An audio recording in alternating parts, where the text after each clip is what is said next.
So all I thought would, and Jerry's not going to like this because he has a different dating in his mind, I think, but I just wondered, when did growth go sour for the Philippines?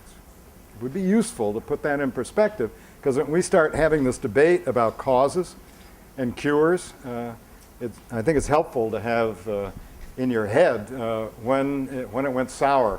So I got two indicators for you. One is labor productivity growth in manufacturing. And I'm going to give you numbers on labor productivity growth in Philippine manufacturing relative to Asia. So it's Philippine growth per annum minus Asia's average. So how are they doing relative to Asia as a whole? For that decade and 2 decades prior to World War I, they are growing more than 4 percentage points faster.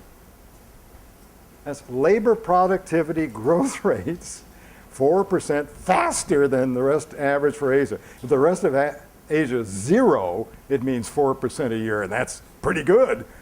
But it was more because there was some positive growth rate in Asia. Oh, that's very impressive. When the Spaniards leave and the Americans come, things get cooking, right? For a while. And then interwar, it drops, but it's still 1 percentage point better labor productivity growth than the rest of Asia. 1% plus whatever Asia was is going to add up to a significant number. Philippines are performing very well during those episodes. And then 50 to 75, ISI, so on, not so good. 2.5 points less than the rest of Asia. It's not just not just the gang of 4 here. It's all of Asia, includes gloomy India in there too, prior to double digits. And so that's the period I would date as the start of growth rates going sour. I think Jerry is going to say, no, it's 1975. Okay, here's GDP per capita coming from Angus Madison.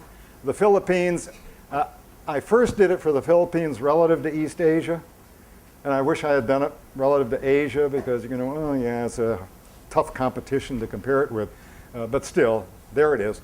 So in 1820, according to Angus Madison, Philippines about on par with the rest of Asia, not much that would distinguish it. 1870, they're 15 percentage points higher than the average in Asia. Ah, well, so they've done something right over that period.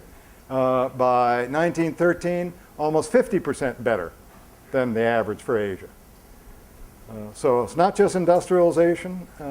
On average, the Philippines is growing faster than the rest of Asia up to 1913.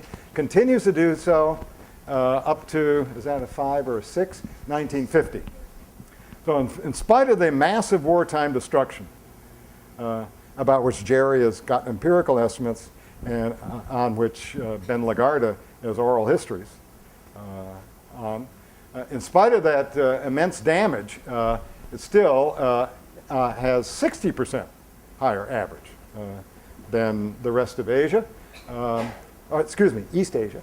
And then it all goes downhill. Boom, boom, especially the latter period.